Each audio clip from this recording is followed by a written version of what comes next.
तो आप अगर मार्केट में आने के बारे में सोच रहे हो, मार्केट में आप इन्वेस्टमेंट डायरेक्टली स्टॉक्स खरीदने जा रहे हो, तो उससे पहले आप लोगों को कुछ प्री रिक्वायरमेंट्स के बारे में पता होना चाहिए और कुछ बहुत ही इंपॉर्टेंट कॉन्सेप्ट है जो कि मैं आप लोगों को आज इस वीडियो में बताऊंगा, जो कि मार्केट में आप अगर डायरेक्टली इन्वेस्टमेंट करने जा रहे हो, तो फिर आप लोग को जानना बहुत ही ज़रूरी है। ये आप लोग को बहुत सारे हेवी लॉसेस से बचाएगा, आप लोगों के माइंड को प्रिपेयर करेगा। तो सबसे पहले प्री रिक्वायरमेंट से स्टार्ट करते हैं कि आप अगर मार्केट में डायरेक्टली इन्वेस्टमेंट करोगे, तो आप लोग कौन-कौन सी चीज़ों की ज़रूरत पड़ेगी। तो सबसे पहला मोस्ट इम्पोर्टेंट चीज़ है, आप अगर डायरेक्ट स्टॉक्स खरीदने जा रहे हो तो क्यूरियस माइंड होना चाहिए आपका। क्योंकि क्या है कि आप लोग को बहुत सारा रिसर्च करना पड़ेगा, बहुत सारी चीज़ों को लर्न करना पड़ेगा। तो इन सब चीज़ों को करने के लिए क्यूरियस माइंड होना बहुत ही ज़रूरी है। आप लोग को हर रोज़ बहुत सारी नई चीज़ें सीखने को मिलेगी। आप लोग को हर रोज़ बहुत सारी नई चीज़ें करना पड़ेगा, इम्प्लीमेंट करना पड़ेगा, सीखना पड़ेगा। और ऐसा नहीं कि आप लोग को सिर्फ़ और सिर्फ़ नई चीज़ें सीखना पड़ेगा। बहुत सारी ऐसी चीज़ें भी होंगी कि आपने आज से हो सकता है 6 महीने, 2 महीने पहले आपने सीखा होगा, लेकिन आज आपको नया कॉन्सेप्ट सीखने को पड़ रहा है। तो इसकी वजह से हो सकता है पहले आपने जो सीखा था उसको आपको अनलर्न करना पड़ सकता है। तो ऐसा भी चीज़ आप लोगों को देखने को मिलेगी। इसके लिए आप लोगों का जो दिमाग है वो बहुत ही क्यूरियस होना चाहिए। इसकी वजह से एक कॉन्सेप्ट आ जाता है कि आपका अगर ऐज 47 या 45 या 40 से नीचे है, तो आप लोग को बहुत ही हेल्प मिल सकता है। क्योंकि क्या है, इस एज पे आप अगर बहुत ही यंग हो, इस एज पे माइंड ऑलरेडी क्यूरियस रहता है और माइंड बहुत ही ज़्यादा नए-नए चीज़ों को अडॉप्ट करने के लिए बहुत ही ज़्यादा फ्लेक्सिबल रहता है। लेकिन जैसे ही आप थोड़ा-सा एज होने लगता है, उस केस में क्या होता है कि हमारा माइंड बहुत ज़्यादा फ्लेक्सिबल नहीं रहता। आप लोग को ऐसे भी लोग देखने को मिलेंगे जो कि 50 के बाद भी बहुत ज़्यादा क्यूरियस है, लेकिन वो बहुत ही कम है। और ऐसा बिल्कुल भी नहीं है कि आपका एज अगर 50 प्लस हो चुका है तो आप लोग सीख नहीं पाओगे, बस आप लोगों को थोड़ा-सा टाइम लगेगा। और आपका एज अगर ऑलरेडी 40-50 प्लस हो चुका है, तो इस केस में आपके पास ऑलरेडी लाइफ में स्टेबिलिटी और पैसा ठीक-ठाक से आ गया होगा। इस केस में आप दूसरे ऑप्शंस भी एक्सप्लोर एक्सप्लोर कर सकते हो। आपको अगर डायरेक्ट स्टॉक्स में बहुत ज़्यादा मुश्किल हो रही है, आप लोगों को नई-नई चीज़ें मतलब आप लोगों को जानना बहुत ही मुश्किल हो रहा है, इस केस में आप दूसरे ऑप्शंस एक्सप्लोर कर सकते हो, mutual fund, PMA, small caps ऐसी चीज़ें। अगर आप बहुत ही ज़्यादा इंटरेस्टेड हो एक्सप्लोर करने के लिए, स्टॉक्स खरीदना वगैरह, नई-नई चीज़ें सीखने के लिए, उस केस में आप डायरेक्ट स्टॉक्स खरीद सकते हो। नेक्स्ट आता है रिस्क टेकिंग एबिलिटी। आपको अपना रिस्क टेकिंग एबिलिटी बहुत ज़्यादा जानना ज़रूरी है। क्योंकि आप अगर डायरेक्ट स्टॉक खरीदोगे, आपको अगर पता नहीं है कि आप कितना लॉस सह सकते हो एक पर्टिकुलर स्टॉक पे, आप कितना परसेंट लॉस सह सकते हो, आप कितना रुपीज़ का लॉस सह सकते हो। तो ऐसा होगा कि आपने मान लीजिए किसी स्टॉक पे बहुत ज़्यादा इन्वेस्टमेंट कर दिया और हो सकता है किसी रीज़न की वजह से, बहुत ज़्यादा वोलेटिलिटी की वजह से या फिर मार्केट के खराब हालत की वजह से हो सकता है बहुत ज़्यादा गिर गया होगा। तो ऐसे में क्या होगा कि आपका जो पैसा बहुत ज़्यादा गिर गया होगा, आप लोगों को नोशनल लॉस दिखेगा कि मार्क आप लोग को माइनस नेगेटिव में दिखेगा। उस केस में बहुत सारे लोग क्या होता है, इस लॉस को मतलब सह नहीं पाते और वो लोग बहुत ज़्यादा पैनिक में सेल कर देते हैं, या फिर क्या होता है, लॉस देखते-देखते उन लोग को हर हर रोज़ लॉस दिखता है, उनका माइंड का स्टेबिलिटी खराब हो जाता है। वो लोग हर समय गुस्से में रहते हैं और अच्छे से बात भी नहीं कर पाते। तो ऐसे में क्या होता है कि उनका पैसे से इमोशनल अटैचमेंट हो जाता है। तो आपका भी अगर ऐसा सीन है, तो आपको आपका या तो रिस्क टेकिंग एबिलिटी पता होना चाहिए कि आपको कितना लॉस आप लोग सह सकते हो, या फिर आपको अपना कितना रिस्क आपको एक स्टॉक पे पर्टिकुलरली देना चाहिए।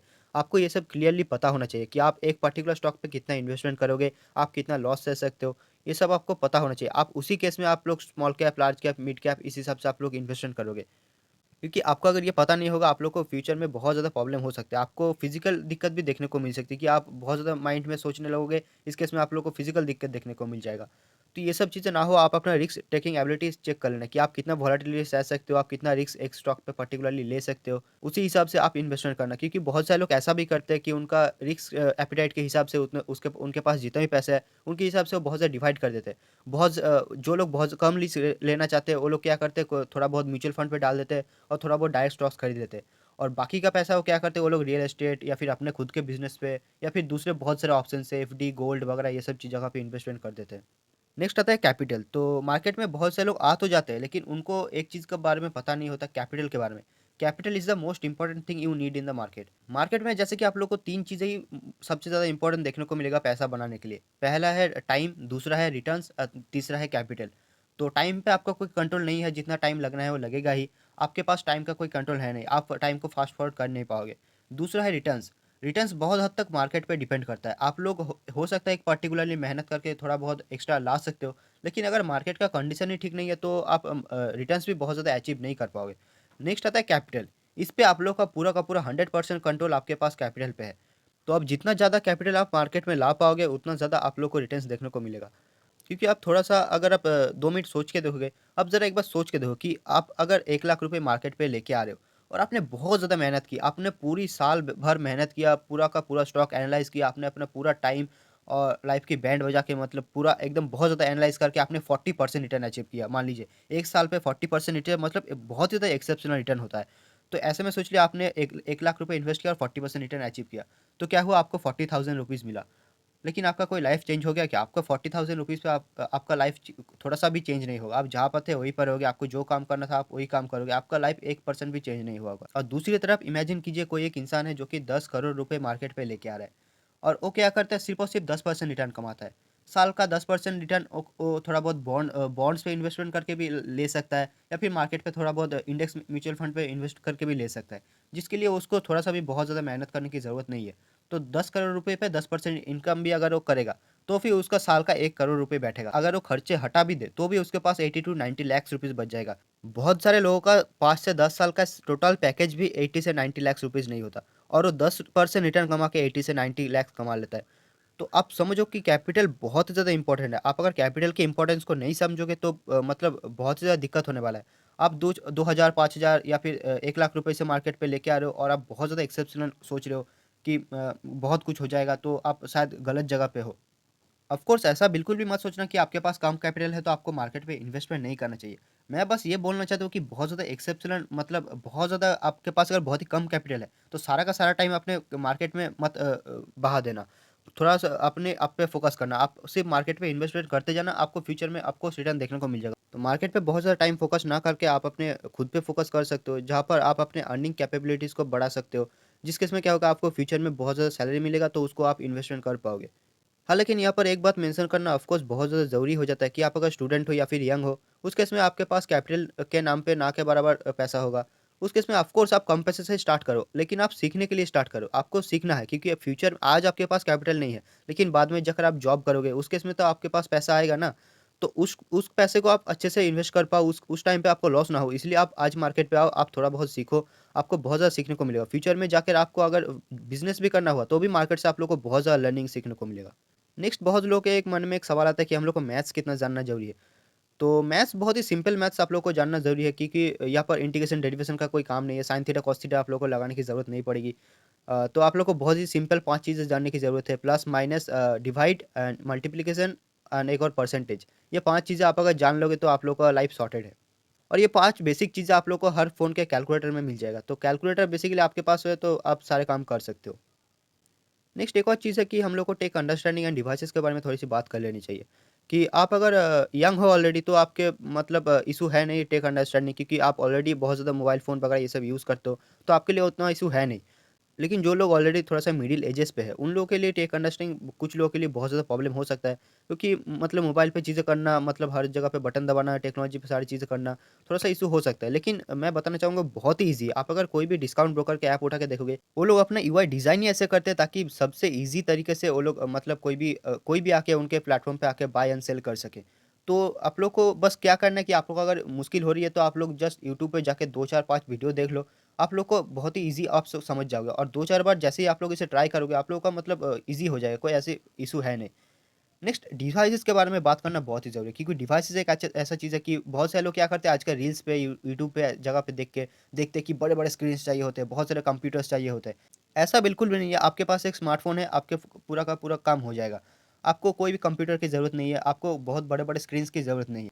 अनलेस आप ट्रेडिंग कर रहे हो, उस केस में हो सकता है आप लोग को चार्ट वगैरह देखने के लिए मल्टीपल स्क्रीन की ज़रूरत पड़ सकती है। लेकिन बहुत सारे ट्रेडर ऐसे भी होंगे जो कि मोबाइल फ़ोन पे ही सारा काम कर लेते हैं।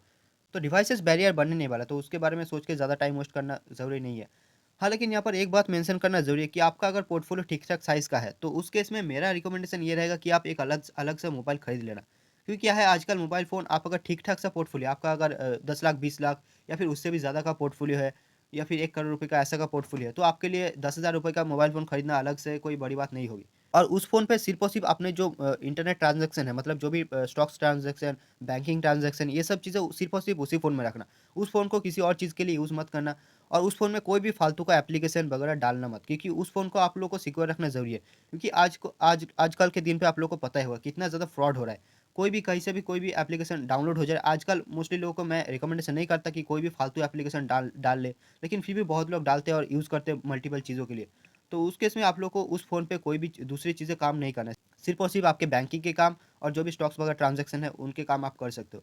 लेकिन ये सब लोगों के लिए पॉसिबल नहीं होगा। आपके पास अगर पोर्टफ़ोलियो एक ठीक-ठाक साइज़ का है, तभी आप कर पाओगे। हाँ, लेकिन ये भी बात है कि आप अगर नहीं कर पाओगे तो आप लोगों को कुछ की जो चीज़ों का ध्यान रखना पड़ेगा। जैसे कि आप जो प्राइमरी मोबाइल पे आप स्टॉक्स वगैरह बाय वगैरह कर रहे हो, उसमें आप लोगों को बहुत ज़्यादा फ़ोकस करना है और फालतू की चीज़ें कुछ भी डालने की ज़रूरत नहीं है। तो आपको अपने मोबाइल फ़ोन को कैसे सिक्योर करना है, या अगर आप यूट्यूब पे कभी कहीं भी सर्च करोगे, आप लोगों को बहुत सारे टिप्स एंड ट्रिक्स देखने को मिल जाएँगे कि आपको मोबाइल फ़ोन को मतलब सिक्योर कैसे करना है, मोबाइल फ़ोन पे वायरस वगैरह ना आए, हैकर्स वगैरह आपके मोबाइल फ़ोन को एक्सेस ना करें। ये सब चीज़ें जानना बहुत ही ज़रूरी हो चुका है आजकल, क्योंकि आप सारा का सारा ट्रांज़ैक्शन ऑनलाइन करोगे, तो आप लोगों को जानना बहुत ही ज़रूरी है। नेक्स्ट एक और चीज़ आता है साइकोलॉजी। इसको आप इग्नोर कर नहीं सकते बेसिकली, क्योंकि आप अगर डायरेक्ट स्टॉक्स खरीदने जाओगे तो प्राइस मूवमेंट हर रोज़ आप लोगों को देखने को मिलेगा। और मार्केट में मैं बोलना नहीं चाहता, लेकिन और आपको जानना ज़रूरी भी है कि मार्केट में मैनिपुलेशन नाम का एक चीज़ होता है कि मार्केट में प्राइसेस को बहुत ज़्यादा मैनिपुलेट किया जाता है। आप जिनके पास पैसा होता है मार्केट में, वो उनको मार्केट में किंग माना जाता है। आपके पास अगर पैसा है, आप मार्केट को बेसिकली आप कंट्रोल कर सकते हो, मतलब एक तरीके से। माने पूरी तरह से कंट्रोल तो नहीं कर सकते, लेकिन बहुत हद तक एक कंट्रोल कर सकते हो आपके पास अगर पैसा है। मतलब जिनके पास थाउज़ेंड्स ऑफ करोड़ रुपीज़ होते हैं, वो बेसिकली क्या कर सकते हैं, मार्केट में बहुत ज़्यादा मैनिपुलेट कर सकते हैं प्राइस को। बहुत सारे लोग क्या करते हैं कि चार्ट रीडिंग देखते हैं कि चार्ट कैसा कर रहा है, उस हिसाब से वो ट्रेड लेते हैं। वो हो सकता है एक तरीके से, लेकिन आप लोग को 100% चार्ट पे रिलाई नहीं करना है। आप लोग ऑफ कोर्स आप चार्ट देख के थोड़ा बहुत मतलब बाइंग वगैरह कर सकते हो, चार्ट्स वगैरह सब लोग देखते हैं। लेकिन आप अगर 100% चार्ट पे रिलाई कर रहे हो तो हो सकता है मतलब बहुत ज़्यादा मुश्किल हो सकती है आपको। क्योंकि क्या है कि चार्ट्स बनाए जाते हैं। जिनके पास पैसा है, एबिलिटी है, वो लोग चार्ट बना सकते हैं। और इसी की वजह से आप लोग को साइकोलॉजी के बारे में जानना बहुत ही ज़रूरी है। प्राइस एक्शन के बारे में आप लोगों को जानना ज़रूरी है। प्राइस कैसे मूव करता है, इसके साइकोलॉजी के बारे में जानना ज़रूरी है। मतलब पैसों के बारे में साइकोलॉजी को जानना ज़रूरी है। मार्केट के साइकोलॉजी को जानना आपको बहुत ज़रूरी है। आप वीडियो यूट्यूब में सर्च करोगे, आप लोग को सारी चीज़ें मिल जाएँगी। आप एक-एक करके सर्च करोगे, वीडियो देखते रहोगे, आप लोग को सारा कुछ थोड़ा बहुत समझ में आ जाएगा। एकदम मास्टर होने की ज़रूरत नहीं है। ऑफ़ कोर्स आप लोग को थोड़ा-थोड़ा समझ में आना चाहिए, बस इतना ही।